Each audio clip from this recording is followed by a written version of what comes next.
I, for one, am very thankful that John and Jonathan have decided to have a conversation with one another. And I've been very much looking forward to this since I heard they would be able to make the time. So I hope that you will all enjoy Dialogos between the two of them.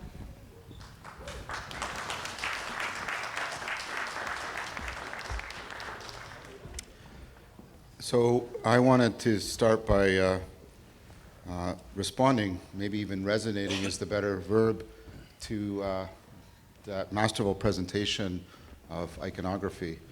And so I want to, if you'll indulge me, I want to talk for a few minutes because I can't make the point in a couple of sentences. So I've studied, that's probably insufficient. I have been obsessed with the problem of relevance realization at the core of my career. And it's now coming to the fore more and more explicitly in cognitive science. And for me, that has been, I don't know what to call it. It's encouraged me. So one of the problems your cognition faces is the problem that it can't be either algorithmic or arbitrary. It can't follow ultimately rules that are working in terms of just truth and falsity and certainty. It can't work just in terms of arbitrary choice because for many real-world problems, the amount of information you can pay attention to is combinatorially explosive. The number of options in your search space, as many of you know, a standard chess game, there's on average the number of pathways, potential solutions you have to search through is 30 to the power 60, which is greater than the number of atomic particles in the universe. So obviously you can't do an exhaustive search. So you can't do an exhaustive search, you can't be algorithmic, but you can't just arbitrarily pick from that search space. Of all the information in your long-term memory, you can't search through it all. You can't search through all the possible combinations. That's combinatorially explosive, right? And there's more and more instances of these. And so I'm just gesturing to an argument you've heard me make endlessly. What's happening, of course, now, and again, and we get stuff getting published as this is now coming into the center of so we've gone through the first debate. We're now in what's called the second debate about rationality. Herbert Simon is playing a pivotal role in both, but it's coming in and it's causing us to really radically reconceive the notion of rationality. We have to give up sort of the Cartesian model. So that's sort of on the outside, the scientific, but I want to now start to resonate with what Jonathan was talking about. Kind of wonder what would happen if I'd been brought up in a Christianity that was like what Jonathan presented. I wonder where I would have ended up. So let me give you a lot of instances of these, and I want to show you how your biology solves this problem because it appears on many, many levels. And I just want to give you a bunch of examples fairly rapidly to show you how comprehensive this strategy is. I'm doing all of this because I don't think of evolution as an intentional process, but I'm also not trying to insult any theists here, trying to keep this as neutral as possible. Okay, so give me some charity on that, and I will return the charity as full-fold as I can. So, you have to have a certain amount of arousal. And put aside Freud, I don't mean sexual arousal, because there should be long periods of time where you're not sexually aroused. But, right, hopefully that's happening right now. I mean metabolic arousal. And so the problem facing you is what level should you have your arousal at? And the problem is you're on a continuum and you need to make it sensitive to the context you're in. Like, I can't be really highly aroused all the time. That's not good. I can't be. And I can't take sort of an overall Canadian strategy. I'll just be middle all the time. Oh, look, a tiger, right? So what's the solution? Well, one thing you might try is you might try creating a system that is calculating all the variables and then taking it into, taking an input, doing all the calculation, doing output, and then trying to manipulate a system. But instead, what you have is you have your autonomic, meaning from autonomos, self-law, self-governing nervous system. And it's divided into two subsystems. There's the sympathetic and the parasympathetic. And and please understand that I'm going to be using words from now, some words very, very carefully here. The sympathetic system is biased to interpreting as much as it can of the world as threat or opportunity and trying to raise your level of arousal. The parasympathetic system is biased to trying to interpret as much of the world as a safe context in which you can recover and recuperate and digest. And then what you do is you put the two together like this in what's called opponent processing, and they're constantly pushing and pulling on each other. So you take two systems that are heuristically biased. They don't search the whole space. They're very biased, right? And then you put them in opponent processing together, and they are constantly pulling. Notice what I'm doing with my left and right hands. Yes? Yes? Right? Right? Left and right hand. I'm pulling, right? Like this. Opponent processing so that, right, my level of arousal is constantly evolving its fittedness to the context. Now, is it a perfect system? No. It can go wrong. But try to make something better than it. It's really, really hard. So there's a difference between being a perfect system and being an optimal system. Okay. You face another problem. What should you pay attention to? That's not what you do. You're not doing that. At least I hope not. What's actually happening is you've got opponent processing going on. You've got a default mode network and a task focus network. The task focus network is trying to keep you on task and exclude as much as it can from the task. Let's push. Notice what's going on here? Oh, yeah. See? Yeah? You see why I want to talk about this at length? Okay? Pushing away, right?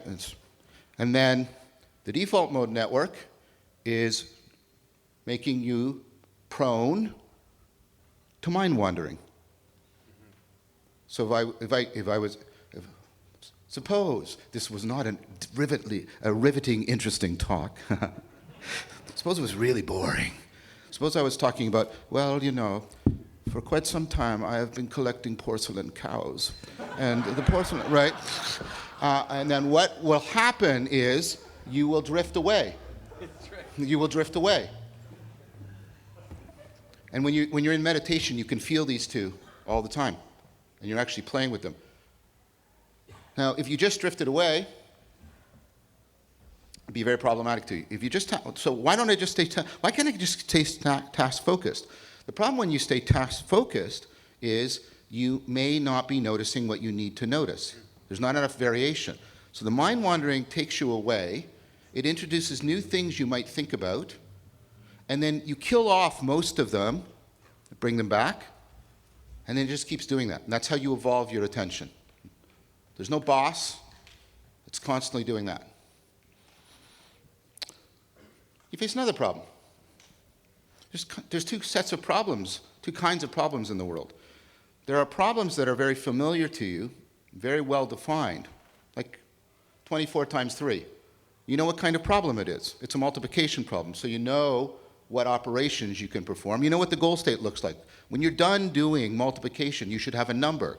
You shouldn't have a picture of a squirrel. You know, and you know what operations you're allowed to perform. You know that singing is irrelevant.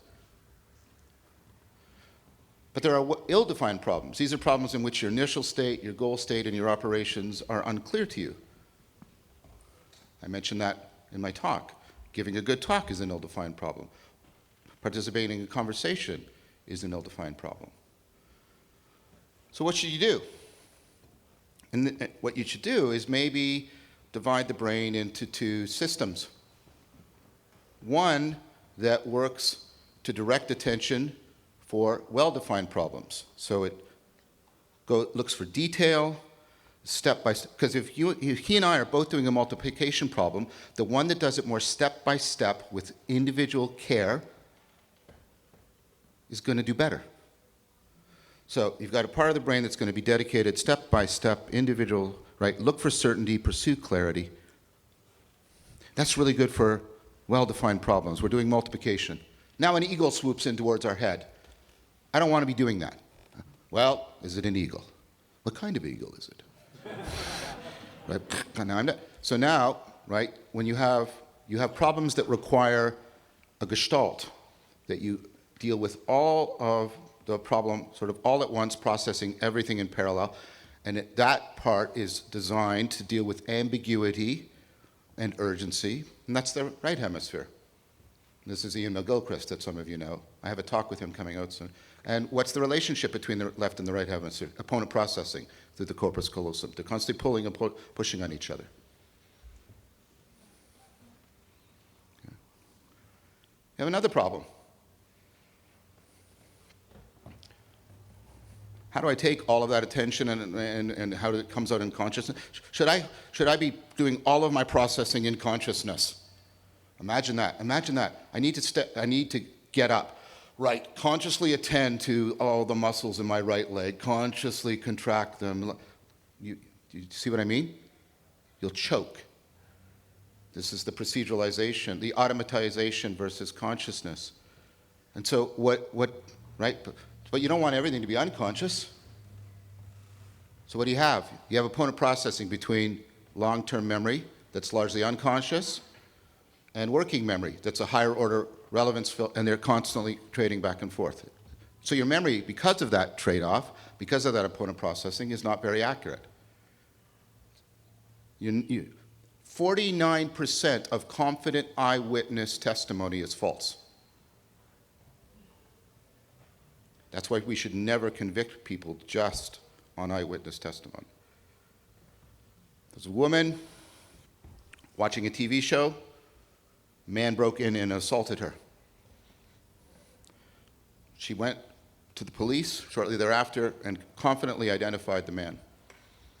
It was a person she was watching on TV, and it was a live broadcast. Couldn't have possibly been him. This was conscious. She wasn't aware of this, and they get fused together. Most of your memories like that, and yes, it's true, your mother didn't really love you.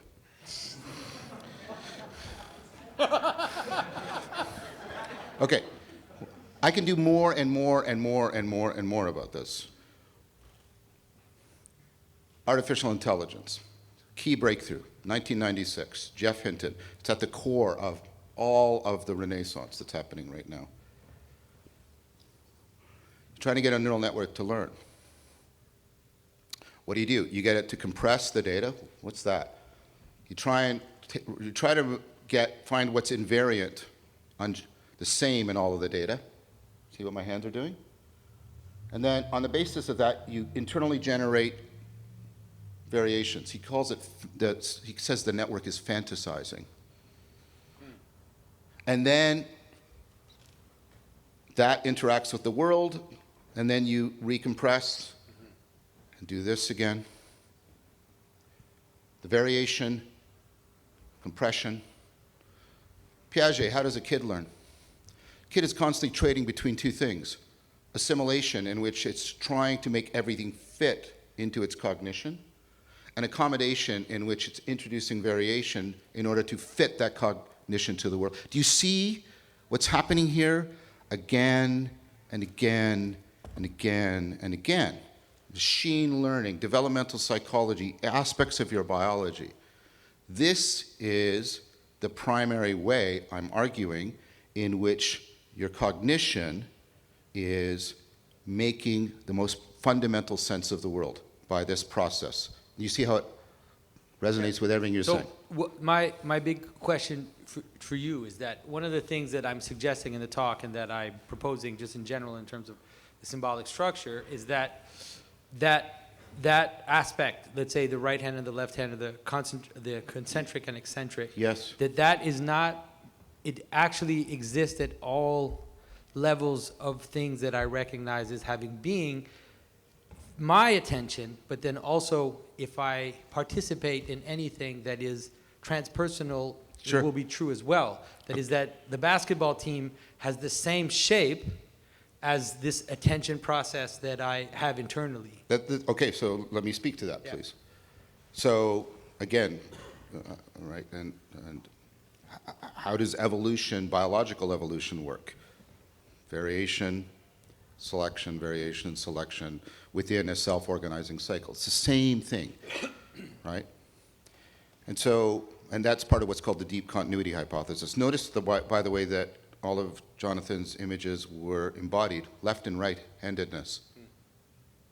Have you ever wondered why we have handedness? It's an opponent processing. It's a solution to opponent processing.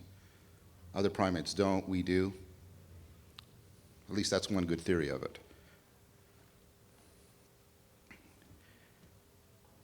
What if this is the deep grammar that we keep converging on how we make sense of things, how we latch on to the intelligibility of the world? And what if it's a grammar that's exactly like evolutionary adaptivity? It's about fitting to, conforming, to use older language, to the intelligibility of the world. Now here's a proposal. If that is such a fundamental grammar and we keep seeing it, remember you had the fractal levels, all levels, and I can give you tons more examples and tons more argument. Please read some of my published papers. Why is this, does this keep coming? Right. By the way, this is what's being developed in predictive processing models too. Most of, I'm pretty confident to say this.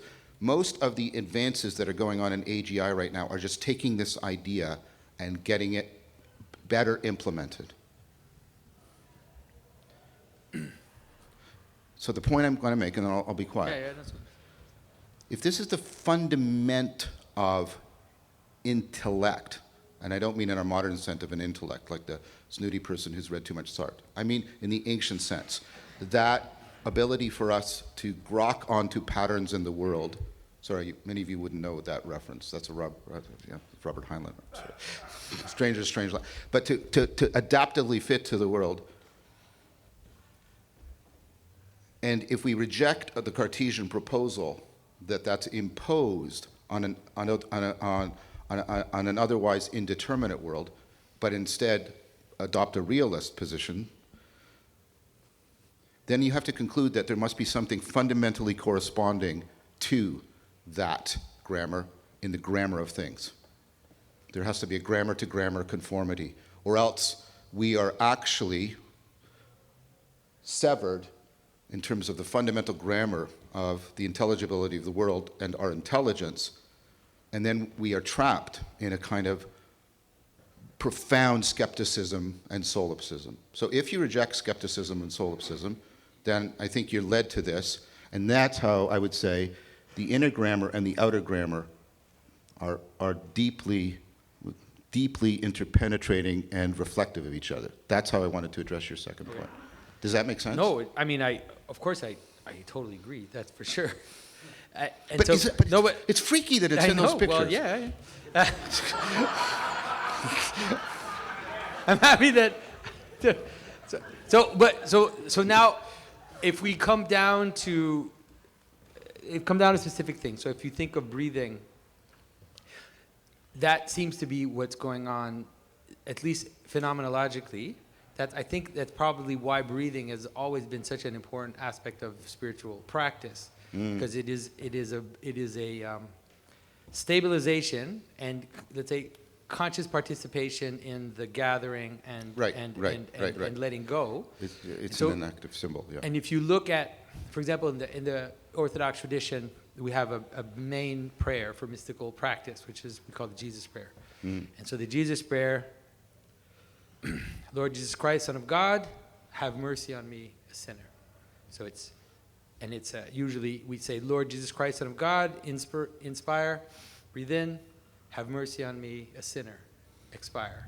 And so that structure is there in the prayer and is there in the breathing, those two things together.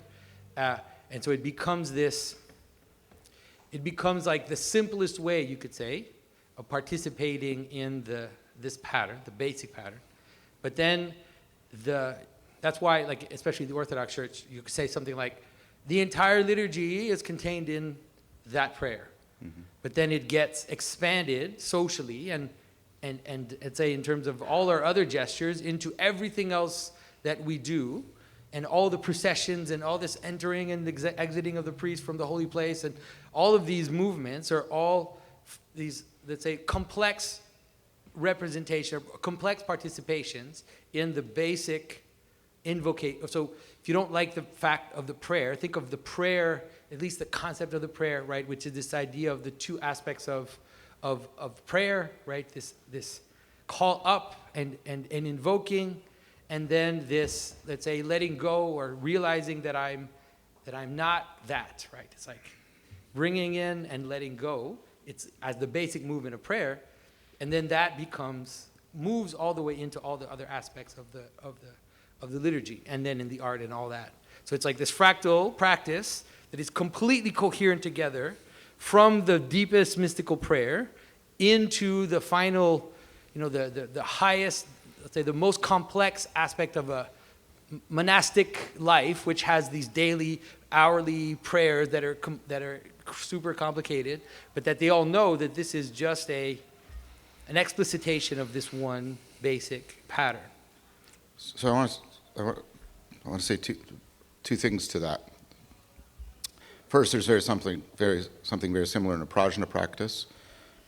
So as I exhale, I let my attention move more and more. So I'm attending more and more to attention until I get into that, where I'm as in as I can possibly be. And then when I exhale, Okay. because of the attention, right?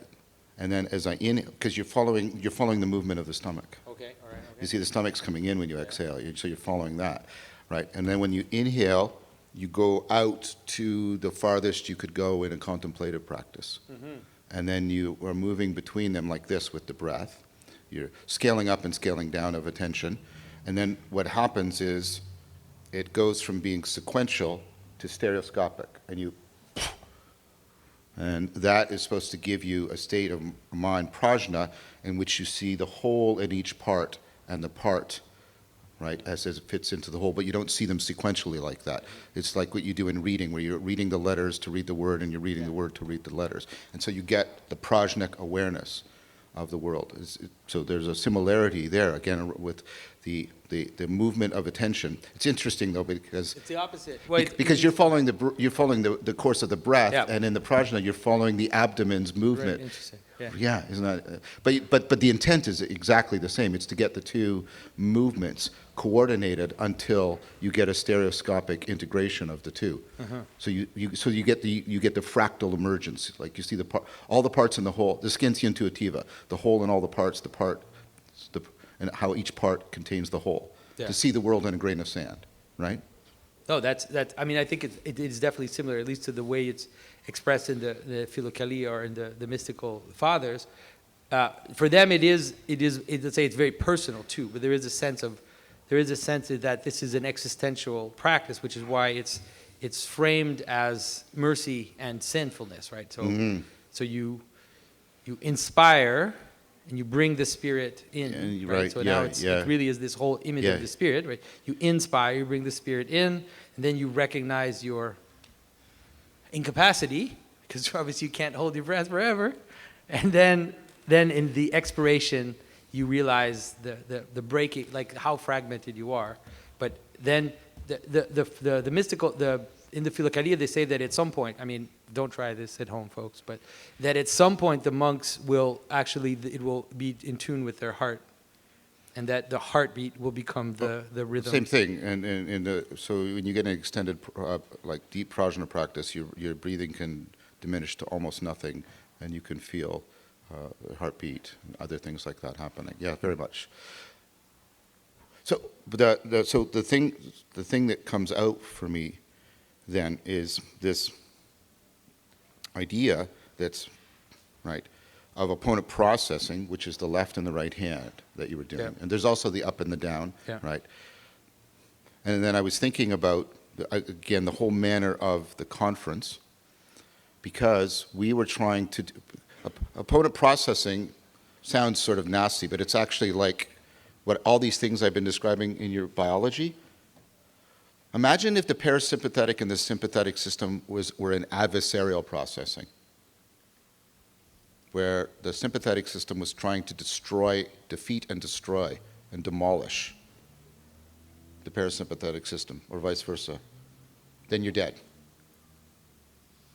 Imagine if the left and right hemisphere, although Ian McGilchrist said the left hemisphere is now dominating too much. But imagine if it became pure adversarial processing. But have you ever thought that let's say, a lack of understanding of these very deep truths is what has led to something like, let's say, Marxist dialectic, where there is a sense of opposition as the basic structure. And these are, like, let's say, the accusations that the Christians had against the Manichaeans, for example, whether or not some people might say, have said that they're not totally justified. But the idea that at the origin is opposition. But it's adversarial. See, I'm trying to make a distinction. No, I'm saying that a misunderstanding of what you're saying seems to be at the root of this problem that we're seeing, even in terms. So one of the things Jordan Peterson has been suggesting, is that in the political sphere, the right and the left should work something like opponent processing. Exactly. And I've been making that argument independently in Convergent, which is democracy is the idea of opponent process. Right. So the left says, when the left isn't insane, and I'm also going to say the same about the right, the left says human beings are subject to fate. I don't mean in a cosmic sense, but they can be overwhelmed by forces beyond their control, and we should... Overwhelmed by circumstance, by the wandering of these things on the outside which will intrude on the plan. Let's say. Right. And then the right, when it's not insane, says, yes, but we're not animals. We are called to personal virtue and responsibility. And then if they're in opponent processing together, we can constantly evolve our fittedness as a society. And when you look at how democracy was understood, it was supposed to be that opponent processing. The whole checks and balance system of the United States depended on a commitment from everybody to opponent processing, that the best way I can correct myself is through you, and the best way you can correct yourself is through me. But if that gets taken over by the spirit of adversarial processing, it turns into gridlock and this mutual self-destructiveness that is now overtaking democracies in many places of the world. Yeah. No, I think this is, to me, that we get here is a way to help understand how crucial the things that how crucial these questions are. That this, when you talk about, like if I talk about fractal structures of relationships of right and left towards the center, I have my own language. John will talk about opponent processing in a more scientific way. The consequences of a misunderstanding of that, of how that functions, is, you could say, is at the root of a lot of the social problems that we have. So you can understand it in different ways, which is that you can understand a society that is obsessed with its identity, that becomes completely obsessed with that which makes it what it is, and wants to reduce everything to that, and wants to chop off anything that doesn't fit into that central identity. And that would be a problem. But you can also understand another image of a society that is obsessed with idiosyncrasy, that is obsessed with that which is outside, that is actually obsessed with that which is strange to its own identity and hates its own identity. And then you can understand that that would also be a problem, now wouldn't it? And so the right possibility of these two interacting together, of a love, let's say, an understanding of the need of identity for anything to exist. You need an identity for anything to exist. But then also to understand, like when I talked about St. Peter and St. Paul, for example, it's like the problem of identity is pride, right? If identity holds itself too much like that, then it thinks it's self-sufficient, it closes itself off, and it becomes prideful. And the problem with that is that then it falls because it will shatter. You can't hold things together like that forever. And the opposite problem, or the opposite of St. Paul, which is the one arguing for the stranger. Remember what St. Paul is arguing for. We don't need circumcision. We don't need all the law. We don't need the law. We don't need circumcision. We don't need these things. I'm caricaturing a little bit. But I'm trying to show two tendencies in already the setting up of the church in the first century. But that if we can see that these two structures, these two sides, these two pillars work with each other, then I think we can help heal to the extent that, I don't know if it's really possible, but at least create an alternative space to the gridlock we're facing in the world right now. Sorry for that speech there. It was a good speech. I guess deep down, I could talk about other things, self-organizing criticality in the brain.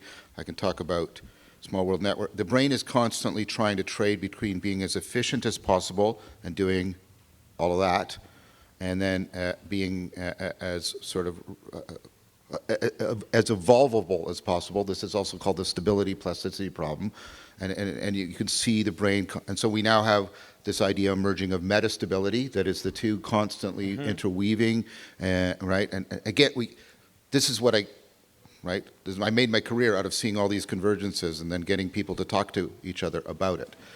Now, and then you did this, and it was like, right? And because it's the convergence of, like, if I'd gone into these church, I would have went, pretty pictures. Bet that's Jesus. Yeah. Maybe those, right? The one on the cross is probably Jesus. Right? Yeah. Now, the thing to me is there's two things to be considering here. One is, so the idea that most of our learning is implicit learning. Most of our learning is we're picking up on complex patterns without awareness, and that's what the basis of our intuition. And when we like it, we call it intuition, and when we don't like it, we call it prejudice or bias. And so I can see doing this is a way of constantly surrounding people with this. So the implicit learning is picking up on all this, and people are getting a deep sort of intuitive sense of this. That seems No, I think it's more. I think it's more than that. I think it's. Is it that though too? No, it is definitely. It's definitely that. But I think it is also people are going to think this is weird, but it is the most natural space.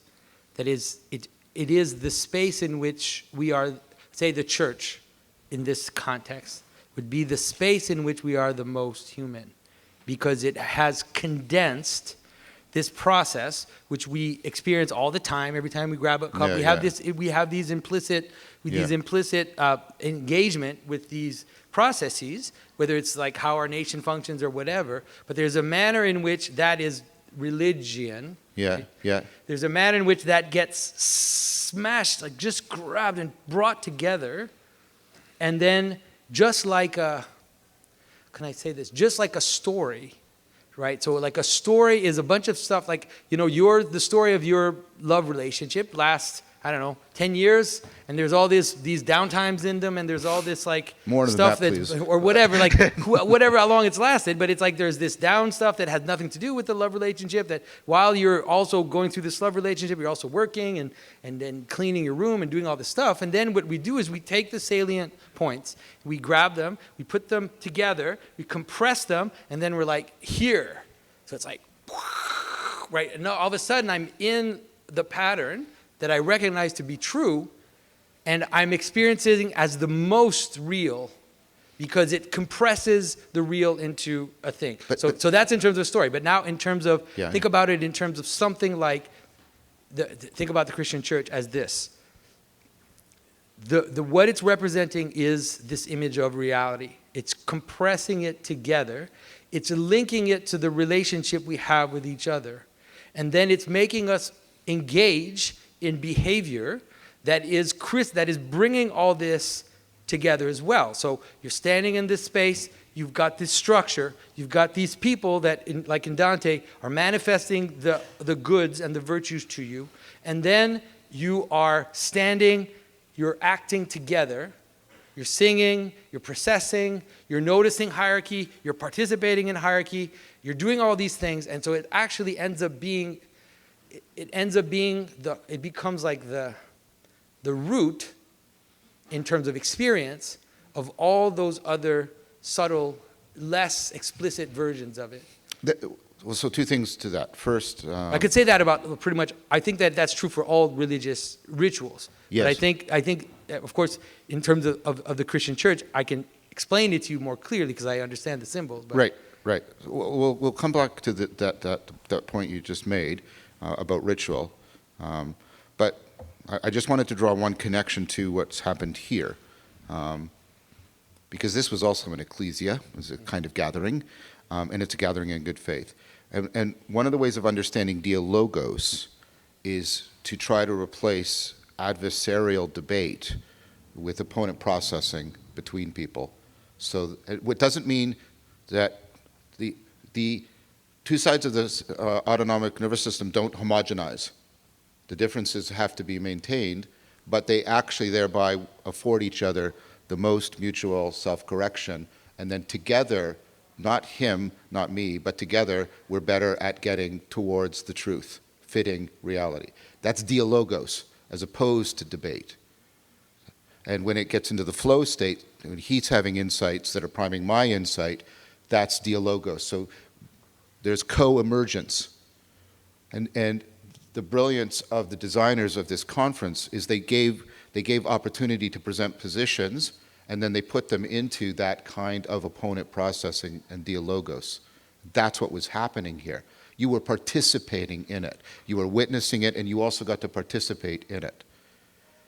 And this, right, Jonathan just a few minutes ago in his speech, you know, it was almost apocalyptic. We're in a very bad place.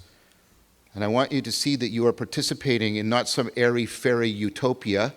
You're participating in the real alternative to that can reground democracy.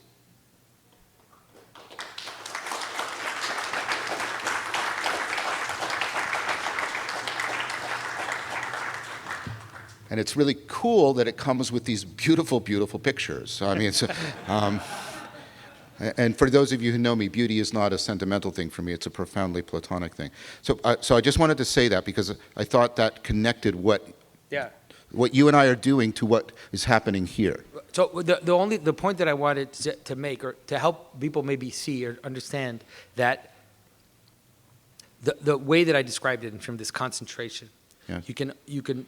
But I was going to challenge you on that. All right, go ahead. Because I get it, but the point, and this is the relationship with ritual, right? Right. There's something about the ritual that's unchanging, but the work that's being done. I'm doing a lot of work now on ritual knowing, thinking through ritual is a great anthology, and how we know through the kind of knowing we do. It's not big surprise. It's non-propositional, and what it's doing is trying to constantly. You're trying to do this compression in the ritual. But rituals evolve. They don't. Even your pictures evolve. Yes. And I'm thinking of Paul, right? Trying to evolve between the now and the always, right? And so, what I wanted to get is, you get the compression, but it's also varying in each person in the church that is seeing, right? Yeah, but the point that I want to make in terms of understanding, because I'm trying to help people understand why this would exist, because it's not just like we're going there and there's pretty pictures. It's that wasn't meant to be. No, but it's like the people that you could see how that experience of coming together and having that experience together in a context like that with all of these elements would be seen as the source of my experience.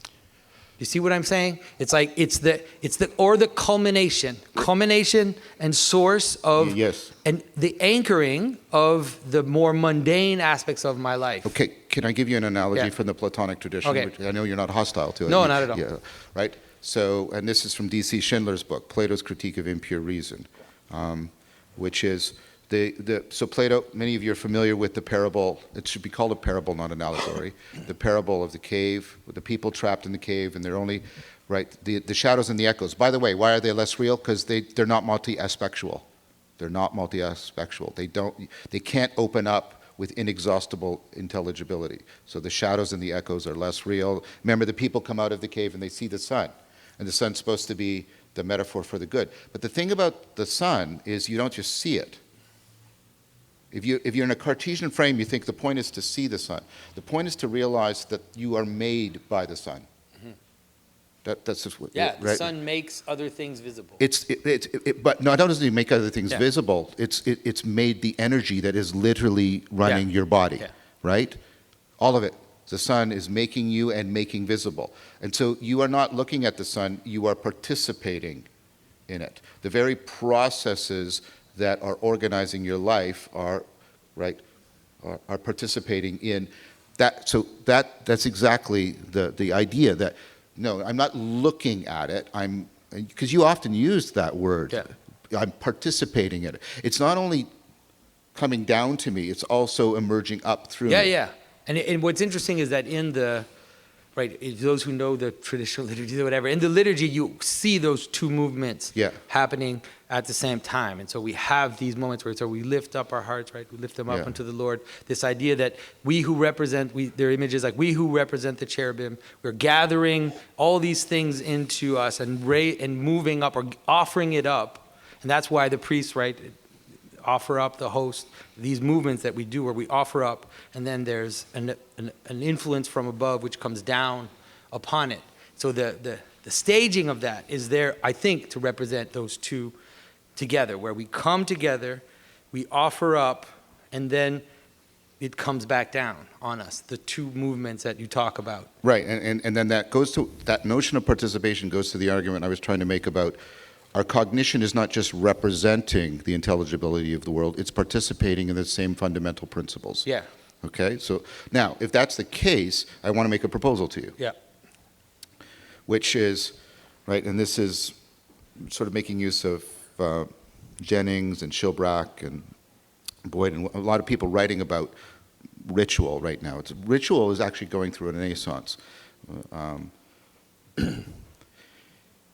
One of the arguments that's coming out is rituals are, and so just give me a moment because rituals are in a sense useless behavior. You're not doing anything, right? You're not like making a house, you're not transporting groceries, you're not reproducing, you're not even conversing with people and building social, you're just doing this thing, right? But in another sense, that they're universal. And the proposal that's coming out of this is the idea that what we're doing in ritual is we are finding, like what you're saying, we're finding these condensations of all of this that have the greatest capacity to transfer to as many domains of our life as possible. That's right, yeah. Right? Right? Yeah, I think that's exactly the right way to see it. Okay, so I have a metaphor for that. Sorry, I'm just going to stand up for a sec. So I'm going to go, I'll be off mic, right?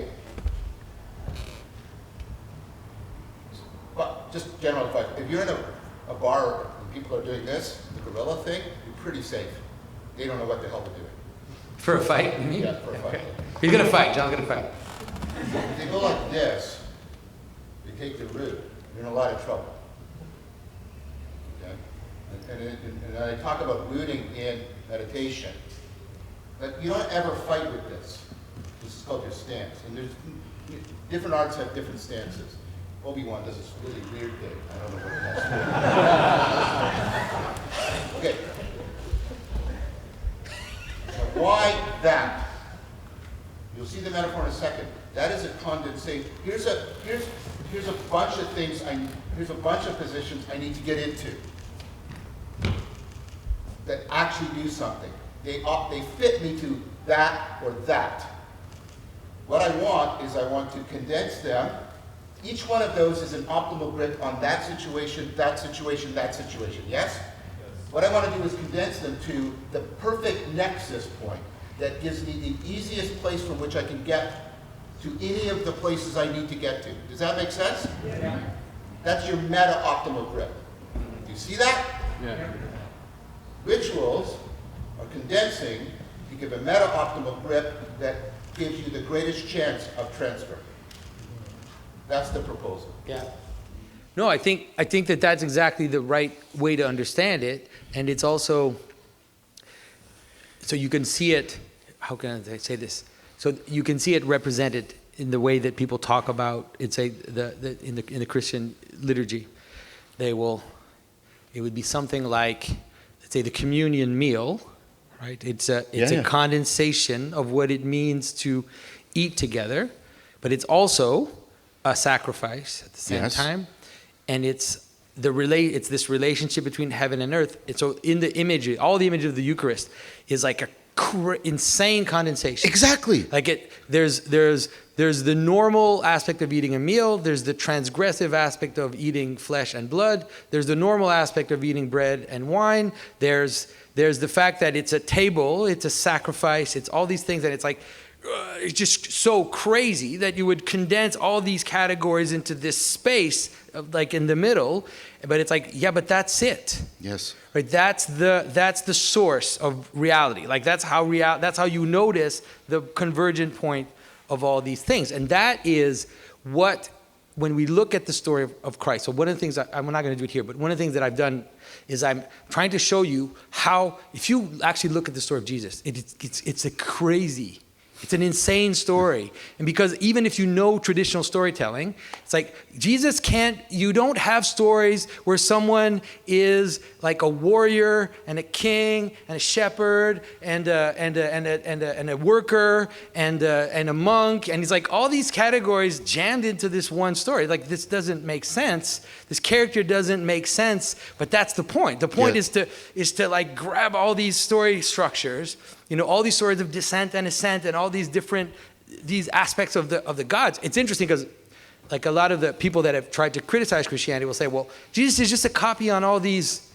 old gods. And it's like, yeah, I mean, all of them? Like every single one of them? Like he's all these weird like things that would never for a pagan be brought together. And it's like, well, he's Apollo and he's Dionysus at the same time. He's all these things gathered into the one. And so it's like, that's it. So it's like you look at the image of that person on the throne, and it's like, it's that, right? That condensation, right? And it's like, and then that person, that's a condensation of all these things. He is the source, but he also ends up being the judge, right? Because he's the standard by which all the multiple aspects get let's say, compared to, or the through line. The through line. There you go. The through line is found in the multi-aspectual. Yeah, and notice.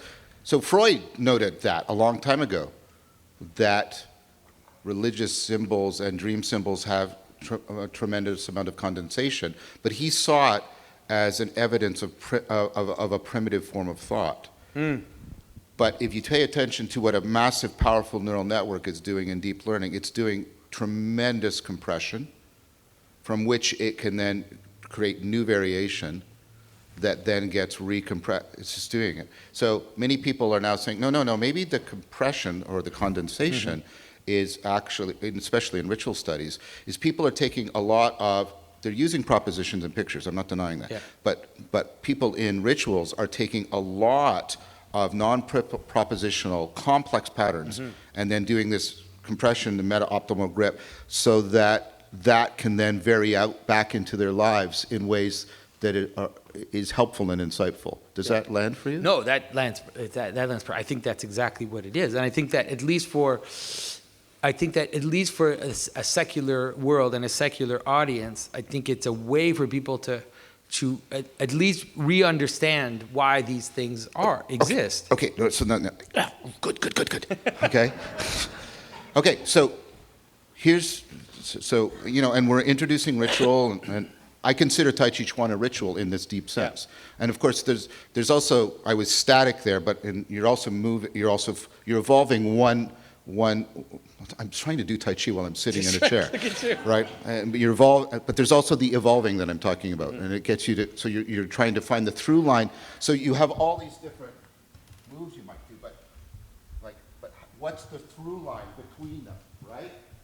And that's what the form is. There's all these aspects of fighting, but I'm finding the through line through all of them, right? And all of that's going on. So you meta-optimal grip, but it's a flowing meta-optimal grip. What's the difference between that in our everyday lives and the sacred? Do you see that? Because we're saying this is how I walk around the room, but it's also in the ritual. I could, in a very realistic sense, I could be using everything we're talking about to fight you, Yeah. like martial arts. Yeah. I don't want to. I love you, right? Right. I'm sure you could take me, John. But what's the difference, right? Do you see what I'm trying to No, get no, at? I see what you're trying to get. And so I would see it as a hierarchy, like a fractal hierarchy. That's the way that I see it. Yeah. So let's take another ritual, which is closer to But Jonathan, Right. I've heard you say the sacred reaches from the very top to the very bottom. That's right. So you can't locate the sacred just at the top. No, right? no, Okay, definitely okay. not. Okay. But what I mean is, so let's take an example, because I talked about the Eucharist before. So think about a family meal, right? So a family meal is ritualized, and it does exactly what you're saying. Right. Because what it does is it creates a common space and a compressed moment in which you are compressing the relationships that exist more in flux and subtle of a family into a ritualized moment. And so we're sitting around the table, we set the table, we learn how to talk to each other. You don't want one person to talk too much. You don't want one person to take too much food. You want to share. You want to attend to what the others is doing. And so you're actually ritualizing the behavior of your entire family Excellent. into one moment, like one activity, okay? So there could be other versions of that, but that's Yeah. definitely one version. No, that's a great. Right. That's a great. And so what let's say that meal will also have a higher version of it, Right. which will be something like a wedding feast, let's say. Yes. So now you have a wedding feast in which we all come together to eat a meal together in the celebration of an important event in our larger group. So there'll be all these rules and rituals about how to function in that and to properly function and to not take up too much attention, to focus your attention on the bride and groom, blah, blah, blah, et cetera, et cetera. All right. Excellent. So then you keep going, but then if you raise that up to the last highest rung, you will come to the altar table. And then the altar table will become the meal of meals, right? Will become the meal of the entire cosmos in the imagery, the cosmic meal, which brings all these different rituals together, anchors them, but then contains them all together. So to me, there's a scaling question. And so I don't know if Tai Chi can do that, but what I mean is that, so you can understand that the sacred exists in the family, and we'll pray, obviously. You'll pray before the meal, you do all these things. So it exists at the level of the family, and then it scales up at different levels. And then there's in church, especially in the traditional church, we're saying this is the ecumena, the church is the kingdom, it's the whole thing, it's the final moment, it's the eschaton. We're at the end of times. All of this is a gathering into the final moment of everything. That's what it's represent. If you don't believe that it's actually happening, it's at least presented that way, okay? And so it becomes the anchor for all these other things. And so I'm sure there are versions of that, let's say, There are. Yeah. But we don't even, maybe we'll tackle the pluralism. I wasn't bringing that up for that. No, I'm trying to get to the scaling part of the sacred, how it. But you brought in something really, really interesting. Let me see if I'm getting it, right? So we've been doing a lot of horizontal condensation and opening, right? Transfer appropriate processing is, right, the cog-sci term, right? And that, but you now just said, but there's also transfer appropriate up and down. Yeah. Is that? Oh, yeah. Right, and so is the tutoring, oh, sorry, that's the wrong word. Is the education in the sense of educing going also up and down? Namely, does what happens in the family meal inform? Yeah, totally. Exactly. So it goes from bottom up too. If you have, if you have improper families and improper family meals, then the wedding will go bad. The wedding will go bad, and then people will hate each other in church. It's going to go up. It's going to go up that way too. It doesn't just come down. That's for 100% sure. Yeah. So now we're trying to find a really powerful, that's not quite the right adjective, but I'll use it as a placeholder. A really good, powerful ritual is one that would be the nexus both of horizontal transfer and vertical transfer. Is that right? Does that make sense? I think so, yeah. So would part of what it is to be a wise person is to be able to either find, create, or participate in that kind of nexus ritual. Because if this is the machinery of intelligence and the machinery of intelligibility, and we need it to do optimal this way and this way, one way to distinguish a wise person from a less wise person is that they can find the nexus point and share it with others. Mm-hmm. Is that a reasonable proposal? I think so. I don't know. I'm not saying that's the only characteristic to No, wisdom. no. I would say that in terms of wisdom, which is a let's say, I don't know, a moral virtue. I don't regard wisdom as a moral virtue. Okay. So we might be using the term slightly differently. But Right. go ahead. So go ahead. I would tend to see what you're saying in terms of the goods in terms of human interaction. That's the way that I would see it mostly. It's like a person will become a nexus for a virtue, and then will become like a rippling pond for the world, like an anchor, and will ripple. But I'm not sure. But you have to find yourself to that point. You have to find your way to that, right? I mean, if you'll allow me to compliment you're displaying a kind of wisdom in pointing this out. Mm-hmm. You can find your way through a lot of this. Yeah. You don't just know it. You grasp the significance of it, and you have insight into it, so you can, right? Yeah. The reason why I'm hesitating is that my experience is that most people who make up rituals, they don't succeed. Like, the rituals have to be anchored somehow in something which is given. No. That's my. But I think you're agreeing with me. But okay. If you're not, let me know. But this is how I think you're agreeing with me. Most attempts at ritual fail. Yes. Yeah. Yes. Which means there's a normativity in them. Yes. Mm-hmm. And I'm proposing that the normativity is this sort of meta-optimal grip on these two dimensions that enhances transfer. Is that okay?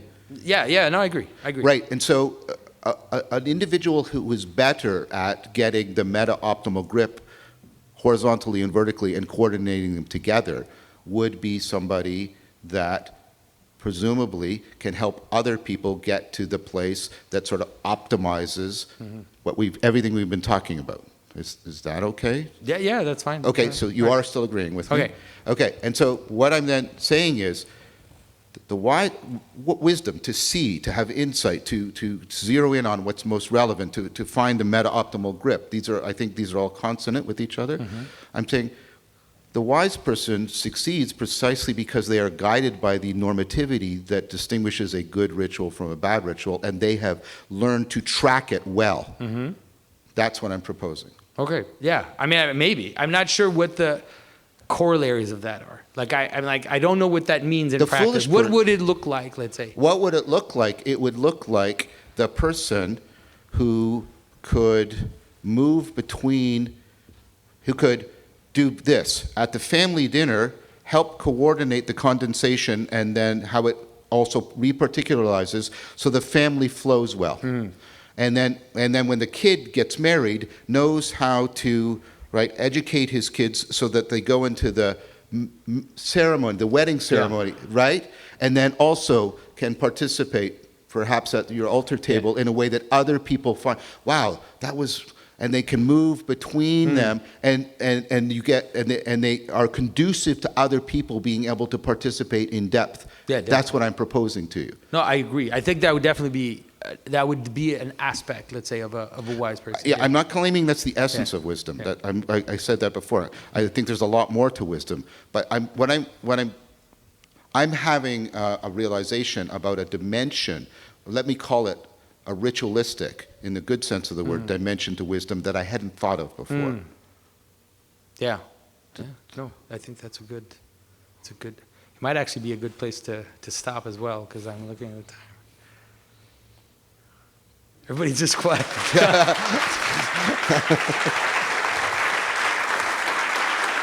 As if this discussion is over. It's not. This discussion is never over. Right? We have to stop the discussion, but there's no way this discussion is over. The only good thing that Sartre ever said was, you never complete anything good, you abandon it.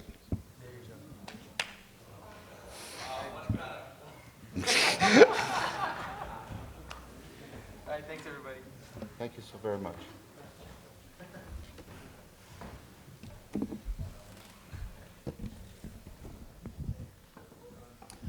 Thank you, everyone, for coming. If you could give our speakers another round of applause.